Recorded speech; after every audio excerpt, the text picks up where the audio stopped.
हम cancellation of bell के बारे में डिस्कस करते हैं। प्रैक्टिकल अप्रोच में आजकल हम देखते हैं कि अगर किसी पर्सन के अगेंस्ट में हीनियस ऑफेंस का एलिगेशन है, तो अगर उसको सेशन कोर्ट से अगर उसको बेल मिल जाती है या फिर अगर उसको हाई कोर्ट से बेल मिल जाती है, तो ज़्यादातर लोग ये करते हैं कि एक एफआईआर लॉन्च कराते हैं उस पर्सन के अगेंस्ट में। क्रिमिनल इंटिमिडेशन पहले आईपीसी में हम बात करें तो 506 आईपीसी में सेक्शन में वो क्या करते हैं, मतलब उसके खिलाफ एक एफआईआर उस एक्यूज पर्सन के खिलाफ जिसको बेल सेशन कोर्ट ने प्रैक्टिकली, वैसे ग्रीवियस नेचर के ऑफेंस होते हैं तो प्रैक्टिकली ज़्यादातर केसेस में सेशन कोर्ट बेल नहीं देती है। अगर हाई कोर्ट ने उनको हीनियस ऑफेंस का एलिगेशन उसके अगेंस्ट में लगा है, तो अगर हाई कोर्ट ने उसकी बेल दिया है तो ज़्यादा से ज़्यादा जो लोग प्रेजेंट टाइम में जो ज़्यादा से ज़्यादा चीज़ें देखने में आ रही हैं कि ज़्यादातर उसके एडवोकेट उसको एडवाइस देते हैं, वैसे ये गलत एडवाइस है कि आप उस पर्सन के, मतलब उस एक्यूज्ड पर्सन के अगेंस्ट में कंप्लेनेंट के द्वारा या उसके फैमिली मेंबर्स के द्वारा एक एफआईआर दर्ज कराते हैं कि ये लोग जब से बेल पे आए हैं तब से हमको लगातार धमकी दे रहे हैं, कंप्रोमाइज़ करने के लिए हमको लगातार प्रेशर कर रहे हैं। तो इस तरीके से एक एफआईआर वो दर्ज कराते हैं इस इंटेंशन के साथ, क्योंकि उनको एडवाइस मिली है कि इस इंटेंशन के साथ कि जिससे उनकी वो बेल हो वो कैंसिल हो पाए, या फिर अगर उनको बेल मिली भी नहीं है तो भी ये लोग 506 में या सुप्रिंटेंडेंट ऑफ पुलिस के पास या फिर चीफ मिनिस्टर के पास, मतलब अलग अलग अथॉरिटीज़ के पास वो एप्लीकेशन फॉल्स एप्लीकेशन देते हैं कि लगातार हमारे ऊपर प्रेशर बनाया जा रहा है कि या तो कंप्रोमाइज़ कर लिया जाए या फिर हमको लगातार धमकी दी जा रही है, जान से मारने की धमकी दी जा रही है। और ये बेस बनाते हैं जिससे कि उस पर्सन का अगर उसको बेल मिलने में जिससे उसको डिफिकल्टीज हो। लेकिन प्रैक्टिकली अब बात करते हैं कि अगर उसको बेल ग्रांट हो गई है तो बेल कैंसिलेशन के लिए वो लोग मूव करते हैं। तो बेल कैंसिलेशन, तो मेरा सिंपल एडवाइस है कि इन सब चीज़ों को, जो कैंसिलेशन ऑफ बेल है जमानत, एक बार अगर किसी कोर्ट ने ग्रांट कर दी तो सीधी बात है, अगर एक कोर्ट ने बेल आपकी ग्रांट कर दी है तो अपेक्स कोर्ट का ही जजमेंट है, मैं इसको अपना पर्सनल आपको एडवाइस नहीं दे रहा हूँ। मुझे ऐसा लगता है कि बहुत पहले के जजमेंट है 1955 के, अगर मैं गलत नहीं हूँ तो I think Daulat Ram versus state of Haryana के जजमेंट हैं 1955 में, और ये सुप्रीम कोर्ट के जजमेंट हैं। इसमें Supreme Court has held that once bail has been granted, again I am remember, once bail has been granted it can only be cancelled based on cogent and overwhelming circumstances। मतलब अगर एक बार आपको bell grant की गई है तो Daulat Ram versus state of Haryana के judgement हैं, उसमें ऑनरेबल अपेक्स कोर्ट ने क्लियर कट बातें बताई हैं कि एक बार अगर कोर्ट ने बेल ग्रांट कर दी है तो वो तभी कैंसिल हो सकती है जबकि वो कोजेंट और ओवरवेलमिंग सर्कमस्टांसेस होगा।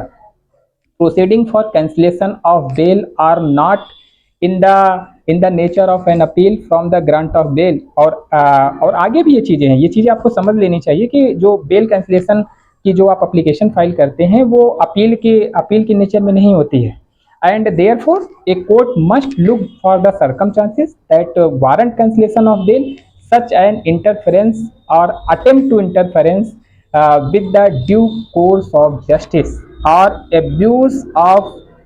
concession of bail granted to the accused in any manner। तो बहुत अच्छे जजमेंट हैं, जब आप इससे गो थ्रू होंगे तो नक्सल बातें ये समझ में आती है कि एक बार अगर कोर्ट ने बेल दे दिया है तो उस एक्यूज पर्सन की बेल इतनी आसानी के साथ कोर्ट कैंसिल नहीं करती है। अगर और भी चीज़ें अगर हम कंसीडर करें तो ये प्रैक्टिस बहुत गलत है। और बीइंग एज ए लॉयर, मुझे नहीं लगता कि अगर किसी पर्सन को अपने क्लाइंट को सही एडवाइस देनी चाहिए। मेरे पास जितने भी लोग आए, अगर बहुत सही ऐसी बातें हैं तो, लेकिन ज़्यादातर सिर्फ और बेल कैंसिलेशन के पर्पज़ से ये एक झूठी कहानी लिखाई जाती है। तो इसको प्रमोट एक क्रिमिनल डिफेंस लॉयर को या एक लॉयर को कभी भी इसको प्रमोट नहीं करना चाहिए। वैसे भी इसमें आपको रिलीफ, इसमें आपको वो जो सब्जेक्ट से आपने वो क्रिमिनल इंटिमिडेशन की अगर आपने झूठी रिपोर्ट अगर दर्ज कराई है तो Daulat Ram versus state of Haryana के बहुत पहले के जजमेंट है, उसके हिसाब से बेल इतनी आसानी से उस पर्सन के कैंसिल नहीं होने। आगे अगर हम और भी चीज़ें कैंसिलेशन ऑफ बेल के बारे में बात करें तो आई थिंक अगर हम इसमें देखते हैं कि किस प्रोविजन में कैंसिलेशन ऑफ बेल के बारे में बताया गया है, तो अगर सीआरपीसी के बारे में बात करें तो आई थिंक 437 सब क्लॉज 5 अगर हम बहुत अच्छे से रीड आउट करें, या फिर प्रेजेंट टाइम में अगर हम बीएनएसएस प्रेजेंट टाइम में जो अप्लीकेबल है, अगर उसके 480 सब प्लस 5 आई थिंक, जिसमें ये चीज़ें बताई गई हैं कि the power of court under section 437 sub plus 5, or you can also go through from the 480 sub plus 5 of the BNSS to cancel bail can be invoked either by the state itself or by any aggrieved party or even so moto. Means आपको ये चीजें समझ में आई हैं कि as per section 437 sub plus 5 of the CRPC, any court which has released a person on bail may, if it consider it necessary so to do, cancel the bail and direct that such person be arrested and committed to custody. अगर हम बहुत उसके जो section को अगर हम same parallel में अगर हम एकदम एज इट इज अगर हम रीड आउट करें, तो section 437 sub plus 5 of the CRPC and I think 480 सब plus 5 of the BNSS that clearly stated that any court which has been released a person on bail may, if it consider it necessary so to do, cancel the bail and direct that such person be arrested and committed to the custody. Means अगर हम provision के बारे में बात करें तो cancellation of bell के बारे में 437 sub plus 5 of the CRPC और 480 सब प्लस 5 ऑफ द BNSS इसके बारे में डिस्कस किया गया है. बट बी रिमेंबर, अगर हम जो द पावर ऑफ कोर्ट जो मैंने पहले डिस्कस किया, the power of court under section 437 of 437 sub plus 5 CRPC to cancel bail can be invoked either by state कर सकती है इटसेल्फ और बाई एग्रीड पार्टी और एवन सो मोटो. तो समझने वाली बात है कि कौन कौन से पर्सन है जो कैंसिलेशन ऑफ बेल के लिए कोर्ट में जा सकते हैं. तो उसमें जिस पर्सन का लोकस है वो उसमें उन्होंने क्लियर बताया कि either by state himself itself और बाई एग्रीड पर्सन और एवन सो मोटो कोर्ट. तो ये किस अगर हम जजमेंट भी देखें तो I think Ram Govind Upadhyay versus Sudarshan Singh 2002 के जजमेंट हैं. और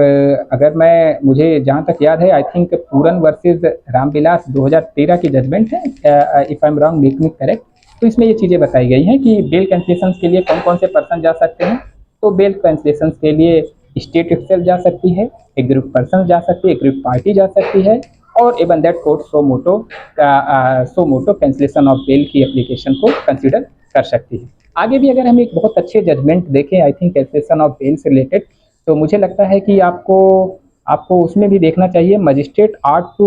pursue the application for cancellation of bail and afford and opportunities to accuse to be heard. बहुत अच्छी चीज़ें हैं कि अगर बेल कैंसिलेशन के बारे में अगर कोई एप्लीकेशन पेंडिंग है तो जब उसको कोर्ट कंसीडर करे तो डेफिनेटली इसमें यही चीज़ें बताई गई हैं. और ये नेचुरल जस्टिस का प्रिंसिपल भी है कि दूसरे पर्सन को सुना भी जाए. तो इसमें सेम बताया गया है. आई थिंक अगर जजमेंट के बारे में बताया गया तो अगर मैं सही हूँ तो 1993 के जजमेंट हैं,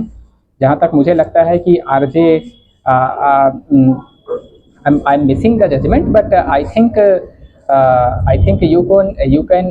गो थ्रू, जहाँ पे ये चीज़ें बताई गई हैं कि मजिस्ट्रेट आर्ट टू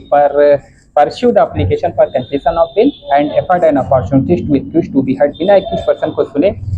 मजिस्ट्रेट को अगर बेल कैंसिलेशन की एप्लीकेशन उसके सामने आती है तो उसको डिसाइड करने के पहले उस एक्यूज पर्सन को वो सुना जाना चाहिए. ये नेचुरल जस्टिस का प्रिंसिपल है, इसको भी आपको कंसीडर करना चाहिए. आई थिंक 1993 के जजमेंट है RJ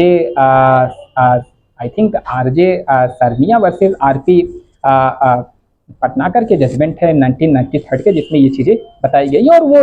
बेसिक चीज़ें नेचुरल जस्टिस का प्रिंसिपल भी है कि किसी पर्सन को सुन के ही ऑर्डर पास किया जाए. तो बेल कैंसिलेशन की एप्लीकेशन में भी कोर्ट को ये अप्रोच रखना चाहिए.